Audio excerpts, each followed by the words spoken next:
Hi, today let's talk about 5 mistakes to be avoided by couples who are planning for pregnancy. So couples ఎవరైతే pregnancy కోసం plan చేస్తూ ఉన్నారో వాళ్ళు ఈ 5 mistakes అనేది కంపల్సరీ అవాయిడ్ చేయాలి. ఫస్ట్ ఏంటంటే don't think that you will conceive immediately after planning. అంటే స్టార్ట్ చేసిన విత్ ఇన్ 1 or 2 monthsలోనే కన్సీవ్ అయిపోతాము అనేది అనుకోవద్దు. అలాగే don't compare with other couples, like మీ ఫ్రెండ్స్తో కానీ మీ రిలేటివ్స్లో ఉన్న అదర్ కపుల్స్తో ఎవరితో కంపేర్ చేసుకోవద్దు. Each couple is different. అలాగే ప్రెగ్నెన్సీ కోసం ట్రై చేస్తుంటే విత్ ఇన్ ఈ పీరియడ్లో మేము కన్సీవ్ అయిపోవాలి అని ఒక ఫిక్స్డ్ టైం అంటూ ఏం పెట్టుకోవద్దు.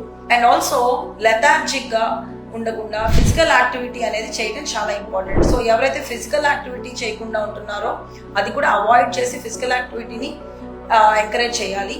అలాగే ఆల్కహాల్ అనేది అవాయిడ్ చేయాలి, స్మోకింగ్ అనేది అవాయిడ్ చేయాలి. అండ్ ఆల్సో ప్రెగ్నెన్సీ కోసం ట్రై చేస్తున్న ఫీమేల్ పార్ట్నర్ ఫోలిక్ యాసిడ్ తీసుకోకుండా ఉండడం కూడా ఒక మిస్టేక్. సో మీ ఈ 5 మిస్టేక్స్ అవాయిడ్ చేసి ప్రెగ్నెన్సీ కోసం ట్రై చేస్తే సక్సెస్ ఉండే ఛాన్స్ చాలా బాగుంటుంది. Thank you.